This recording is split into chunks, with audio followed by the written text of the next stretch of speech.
कथा प्रारंभ होत है, सुनहु वीर हनुमान। आसन आए विराजिए प्रभु, तेज पुंज बलवान सियावर। रामचंद्र जी की जय, पवन सुत हनुमान जी की जय। सब वानर वन, नदी, तालाब, पर्वत और पर्वतों की कंदराओं में खोजते हुए चले जा रहे हैं। मन श्री रामचंद्र जी के कार्य में लवलीन है। शरीर तक का प्रेम ममत्व भूल गया है। करतहूँ होई निशि चर से भेटा, प्राण लेहि एक एक चपेटा। बहु प्रकार गिरि कानन हेरहि, कोहु मुनि मिलहि ताहि सब घेरहि। कहीं किसी राक्षस से भेंट हो जाती है तो एक एक चपत में ही उसके प्राण ले लेते हैं। पर्वतों और वनों को बहुत प्रकार से खोज रहे हैं। कोई मुनि मिल जाता है तो पता पूछने के लिए उसे सब घेर लेते हैं। लाग तृषा अतिशय कुलाने, मिलै न जल घन गहन बुलाने। मन हनुमान कीन अनुमाना, मरन चहत सब बिनु जल पाना। इतने में ही सबको अत्यंत प्यास लगी, जिससे सब अत्यंत ही व्याकुल हो गए, किंतु जल कहीं नहीं मिला। घने जंगल में सब भुला गए। हनुमान जी ने मन में अनुमान किया कि जल पिए बिना सब लोग मरना ही चाहते हैं। चढ़ गिर शिखर चहूँ दिश देखा, भूमि बिबर एक कौतुक पेखा।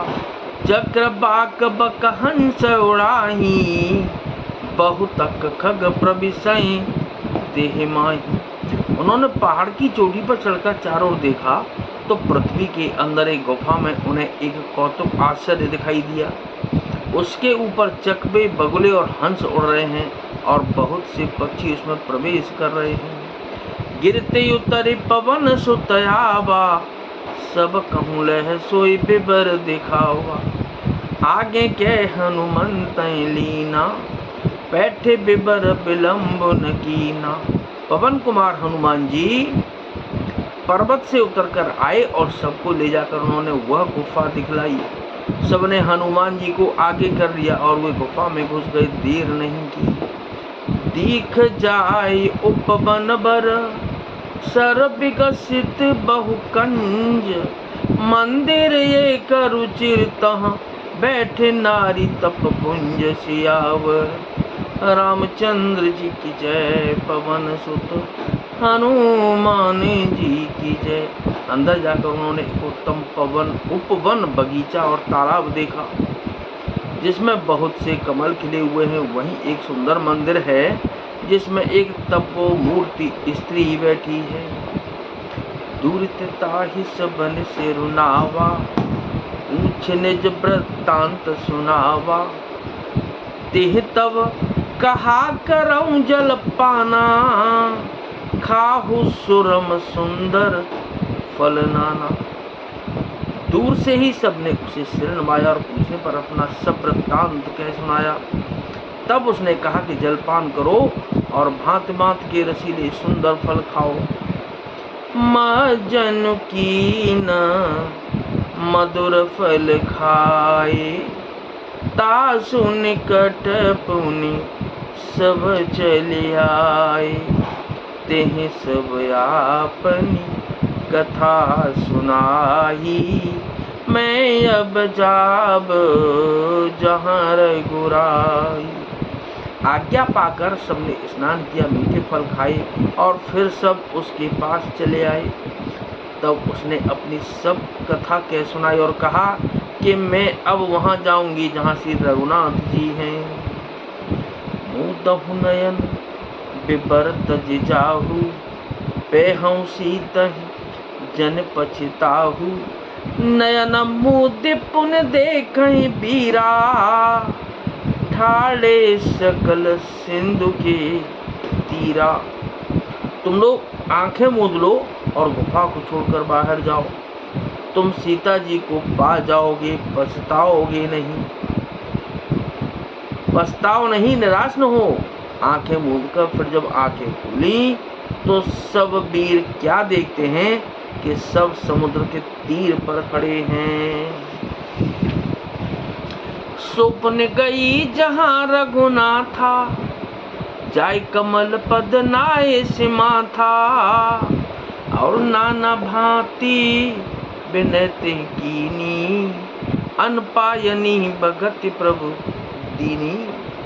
और वह स्वयं वहां गई जहां श्री रघुनाथ जी थे। उसने जाकर प्रभु के चरण कमलों में मस्तक नवाया और बहुत प्रकार से विनती की। प्रभु ने उसे अपनी अनपायनी अचल भक्ति दी। बदरी बन कहूँ सो गई, प्रभु आज्ञा धरि शीस। और धरि राम चरण जुग, जे बंदत अज ईस सियावर। रामचंद्र जी की जय, पवन सुत हनुमान जी की जय। प्रभु की आज्ञा सिर पर धारण कर और श्री रामचंद्र जी के युगल चरणों को, जिनकी ब्रह्मा और महेश भी वंदना करते हैं, हृदय में धारण कर वह स्वयं प्रभा बदरी का श्रम को चली गई। तो क्या नाथ सकल संपदा तुम्हारी, मैं सेवक समेत सुत नारी। मंगल भवन अमंगल हारी, उमा सहित जे जपत पुरारी। दीन दयाल बिरुद सम भारी, हरहु नाथ मम संकट भारी। हरहु नाथ मम संकट भारी। कथा विसर्जन होत है, विदा हो हनुमान। राम लखन और जानकी मैया, सदा करें कल्याण सियावर। रामचंद्र जी की जय, पवन सुत हनुमान जी की जय।